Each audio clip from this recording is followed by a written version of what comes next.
third tip, number 3. It says don't dwell. Don't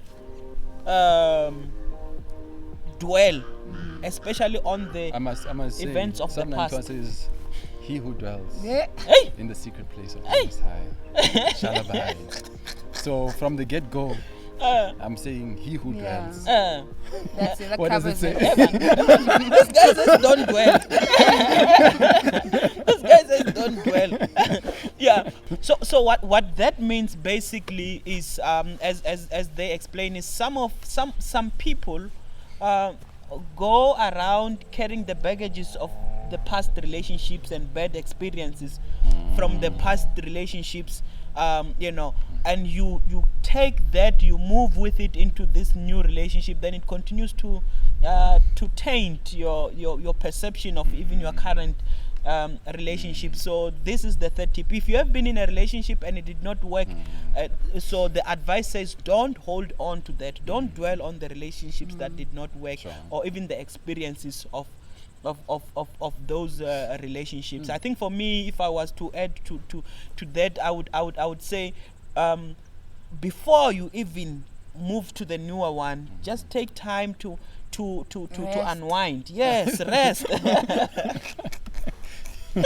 Take time to rest, to unwind, and to heal. If some relationships, they're very messy, they're very heartbreaking and stuff. So take time to heal from the previous experiences and pain and hurt. Find healing for me before you move Seek into the Lord. seek the Lord. Yes, come on, minister. Oh, I felt that. Yeah, I don't know what do you guys have to say about that? Don't dwell. I'm not experienced, but so I don't have much to say when it comes to this. But I agree with you. Yeah, sure. Because sometimes we can ruin a good thing, because of our past, Sure. So yeah, take your time, heal before you move on. Yeah. Don't move on to the next with the lens of the previous. Yeah.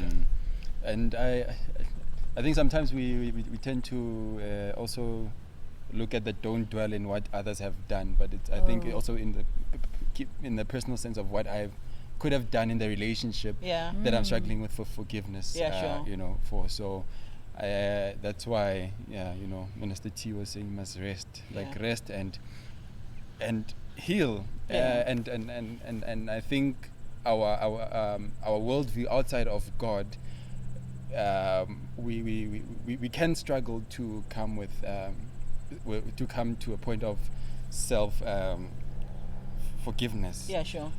Not to say that with God it becomes easier, but it's justified. Yeah. In that we are not only forgiving ourselves, but we are forgiven by God Himself, yeah, sure. who is the object of the objective of truth. So when we find forgiveness with Him, then we have a reason even to forgive ourselves and move on and be a better person in another relationship. Good. And guilt can be a very dangerous thing. Sometimes you have screwed up a very nice relationship, a very good relationship because of whatever fires that you probably could have put before you enter into this relationship, and now this is screwed and there is no turning back, and now you are carrying that, you are walking with that guilt, and what does that do is you overcompensate on the next relationship. You want to overcompensate. You want to You do less or too much, or too much, do too much than you should. So you really need to consider not dwelling on that. Find healing for yourself, forgive yourself, and forgive the next forgive the next person as well. I also think that it sometimes is not always the relationship that we do, just us ourselves. Yeah, sure. So I think that some people, because of their personalities and their characters, it becomes difficult for them because growing up they've learned certain things that they have to unlearn, Oh, yeah, and sure. sometimes not having unlearned those things can ruin a good thing. Yeah, yeah. That's deep. Okay. Yeah, no. So not in the true. context of just a relationship, but Yeah. oh wow. Yeah. No, Yeah.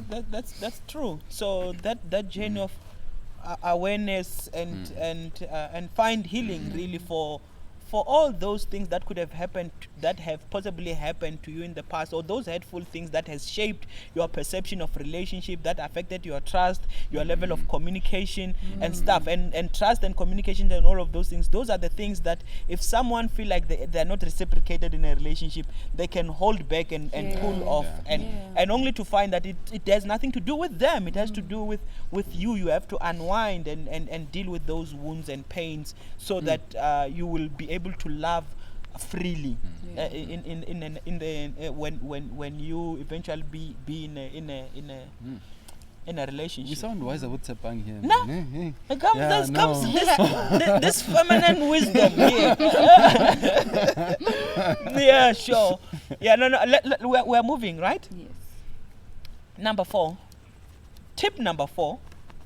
Be honest.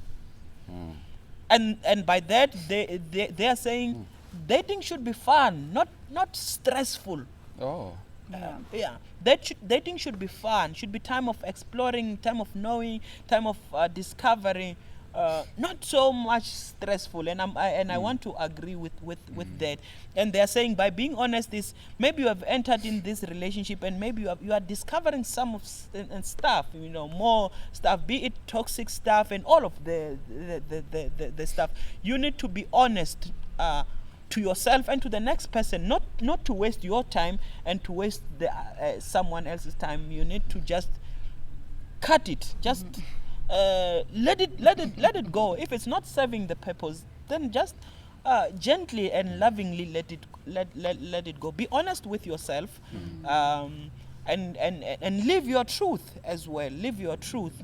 Don't try to shrink your truth to accommodate your current relationship. So I repeat, dating should be fun, should be time of discovery, time of learning, time of learning compassion and learning empathy and all of those things. You shouldn't be dealing with problems that people who are living in a all I'm saying is it's easy to exit dating than to exit marriage. Okay. Because of the commitment that comes with the commitment of marriage itself, family wise, employment, and all of those things that links up with that. You don't want to graduate to there when you have already discovered problems. You don't want to carry them over. If it's stuff that you have tried working on and you think they're not working, if it's not working, leave. I don't know what On that living your truth notes, don't delay having to make a decision because of fear, or fear of hurting the person. Or just don't delay. If God is saying this is not working, make that decision. That is being honest with yourself, right? Sure. Don't make excuses or compromise who you are. Be honest with yourself. Cut. Let it go. And I think the other challenge, sorry Meg, the other challenge also become, especially the relationships that transition from friendship into into a romantic relationship. You genuinely care for this person, and because the more you spend time with someone, then you develop romantic feelings sometimes, depending on the boundaries that you have established, and then migrate into the other side and be in a relationship, only to learn that I honestly genuinely care about this person. I care about them. I don't love them to be my spouse. I care about them, and you need to be, and that's a difficult breakup. I will and I agree. It's strong. I agree. So I think those can be difficult to come out, but still you need to live your truth, and Now my thing is, how do you even start to form a relationship, because it goes back to the first point, take your time, know what you want. You make those decisions with yourself don't get entangled before to going things. in. Yes. No, maybe I'm not being judgmental, but I don't get it. No, I get people are learning that's now, fair. so that's why they're Yeah, watching you plug, so they okay. can learn. They're already That's there. safe. Yeah. You know, maybe sometimes bad choices, but now Yeah. we're leading them out now to say, Yeah. okay, here's the light. No, we are leading them out. Some not aware, some even not to go into that. No, Tabang is right. it happens, I think yeah. there are some who are in there, there are some who are about to Who take about- that decision too. So Tabang is right, you know. When you have already decided and you know what you want, you don't get entangled in relationships. Yeah. You are intentional about the relationships that you form. I'm still I'm kind of stuck in it should be fun and not stressful. I'm not sure really how to take that. Maybe it's a choice of wording, because in my case the journey of dating is it's just a process of. Let me qualify yeah, that. yeah. I think I get what you are saying. Let me qualify that. And for me, I qualified that with, if someone is treating you bad, if someone is, you know, they don't show full commitment into a relationship and they're disrespectful and all of those things. For me, that's the stressful part I will ascribe to. Okay. But the stressful part of having to learn dating itself, I think for me that comes with the territory. You know, there will be stress of trying to figure out what's wrong with this person. Why do they think the way they are thinking? And kind of, there can be that, you know, frustration that comes with that. But this other thing that include other people, they ill treat you, they don't respect you, and all of those things. Money. Always,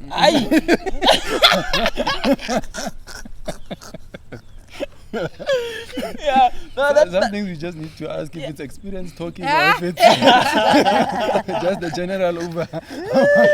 yeah, the toxicity. Sorry, Meg, I just interfered with that. You were still saying the stressful No, part. it's qualified, because I think I think it should be an intentional journey, and it's sure. not always. It won't always be fun. It can be roses messy and trying it to can be, understand someone. because you also have to decide what are major things that I cannot compromise on, what are minor things that I can based on what I want. So Sure.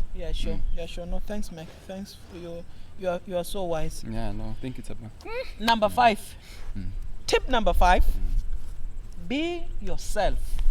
I think this feeds into the other points that we have raised. Be authentic in who you are when you are navigating this world of dating. You know, this is a challenging thing. It can sound easy, but it's a very challenging thing, because we are living in a space that is influenced by so many things. You have influencers, and you have different influencers, you know. Some are influencing by what they're saying, some are influencing by their very lifestyles, you know, and we want to become like them, you know. It's easy to want to become, to want to live life like, you know. And sometimes you carry this outer person who wants to become like someone, but with a deep contradiction from within. And the problem with that is, if you are not authentic and you are portraying an image of someone else or a personality of someone else, and I fall in love with that personality, it will become a problem when I discover that you are actually a reserved person. You are actually a very polite person. You are actually an introvert. You know, when I get to discover that, and I'm like, I didn't sign up for this. These days you are reserved. These days you are, you know. I think for me, you just have to be yourself. Yeah, some of you guys, you work hard, hey, like you overwork yourself. No. Hey? Like, Come speak, minister. This whole thing of having to be yourself. Yeah. Like now we're living. There's this generation. I don't know if it's mine or the one after me, where people are easily influenced, or people find it easy to not be themselves in a situation, because it's so easy not to be myself, because I don't know if I'm going to be accepted as myself. I don't know if it fits into a social space, or a certain environment, or because I want to be with this person, and this person is this way. I don't know if I fit, who I am is going to be is going to fit into who this person. It's just I don't know. It's a difficult thing because this generation is going through a lot. And they find themselves in situations where they divorce very early in their lives because of such things. Having to mold myself or change myself to be able to be accepted by this person when you don't have to. Sometimes all you have to do is wait. Like, life is not all about dating and marriage. You have to wait until God gives you that one that will accept you for who you are. I think that's fundamental. I think the other challenge to it, maybe even to stretch it, is that we struggle to know who we are. So it's not as straightforward as this is who I am. There are ideals that we admire, that we see, and we are navigating our way through. Because there's that sense between conflict between who I really am and who I want to be. So we are constantly, I think, navigating those spaces, and if we do not have an absolute to define us, then we have the prerogative of choosing in the pool of options what we want to be. So this one time you're tapping into that, and you're like, maybe it's not even because you want to appeal to somebody, because you're just trying to find yourself, and sometimes it is influenced by trying to appeal to somebody else who you think you can be accepted. And so it's a very difficult one for me, because I at the same time sympathize with somebody who says, but I don't know who I am. And also, Meg, we have also, I like that the highlighting of absolutes. We have to be able to define ourselves within the context of what is unchanging in this ever-changing society. We have to define ourselves with something that grounds us. And I mean, for me to go even deeper on this, we are living in a very we are living with so much misguided sense of identity.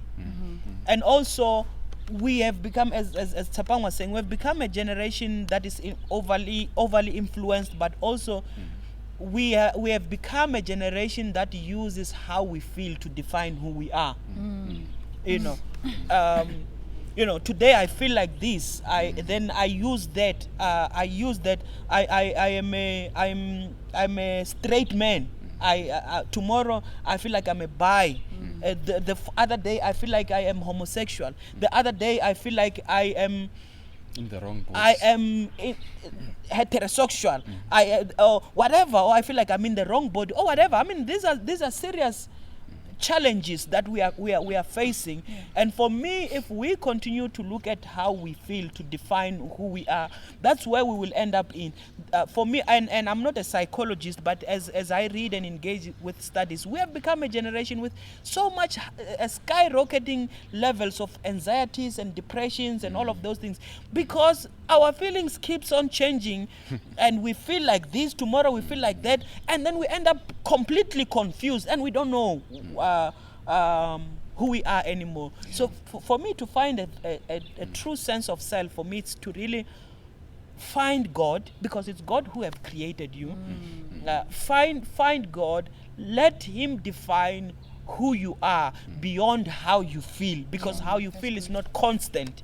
God is constant, His principles are constant, but how you feel changes every time. Hey. Yeah, no, I thought I should add that. Number 7, live your life. It's 6. Number 6, yes, thank you, Tsapang. Yes, thank you. Yes, thank you.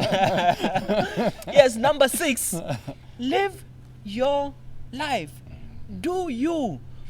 Don't wait for anyone to come and propose love. Don't wait for someone to, and I know that I can be accused, and I will embrace that. I can be accused of, talking because I am already married. And I mean, I'm okay. I will embrace that. But I'm convinced that even when I was, even if I was single, I would have said the same thing. continue to live your life. Don't wait for someone's validation. Don't wait for someone to propose love for you to be able to do great things in life that you have set to do, that you want to achieve. Don't wait for anyone. Just continue to live your life. best life. Yeah, live your best life. Every time Oprah calls me and says, "Where are you?" I'm like, "I'm living my best Yes. life." Yes. And we should be intentional about living your best life. Yeah. We can't be waiting for anyone, fortunately. Yeah. Yeah. Like, No. don't obsess over it, right? Yeah. Just Exactly, continue. yeah. Do what you're doing. It'll come. It won't come. Some of you guys are Pauls. You know? Yeah. Oh, if you- Because I think at the root of this is that we're not just living in a vacuum. There's a purpose that God Yeah, has implanted sure. in Yeah. us. It does not depend on whether you find somebody Yeah. or not. Yeah, It does sure. not stop, or it does not Yeah, shouldn't sure. pause. That I get that journey. we're misguided by this match made in heaven. Because Yeah. this match made in heaven will give me an assumption that there are some stuff that I cannot do until my better half. Yeah, it's these, you know, these movies Yes. and these series. Just read your Bible. And the prophets and Read your everyone Bible. who's misguiding people. Read your Bible. Yes. Yeah, Live your life. and the pastors, I'm sorry for singling out prophets only. Pastors and everyone. And And the evangelists. reverends. And the reverends. And the bishops. Yeah, so don't wait for anyone. Live your life. As Meg has rightfully said, you know, there is a greater purpose beyond relationships, you know, that we are created for. You are not only created for relationships, even marriage within itself. It's not the end, it's the means to an end. Yeah. The end of this thing is one day we will stand before the Lord, and he will judge us. Yeah. So marriage has just become another institution that God uses as well to shape us and prepare us for Him. It's not the final destination. The final destination is our Lord Himself, Yeah. standing before Him. And let the church say, Amen. Oh, Thank yes. you very much, friends, for tuning in. Remain plugged, remain connected. Ciao. Ciao. or did you want to say? You can say it quickly. What? There was something You can that- close quickly. No, You I'm can- have saying close- that yes. there's no way that God can open this door and I'm just like going to be single in the next 2 years. Right. Oh, Something has right. to happen. Oh, Hey, hey, something I will cannot happen. be sitting here Hey. with these two people Yes. and nothing happens. And nothing hey, happens. and let the brothers say, Amen. Come on, brothers, don't disappoint. Shoot your shots, send DMs. When they're not responded, send again. This is the ad part of this video. Yeah, that's the end. Yeah, that's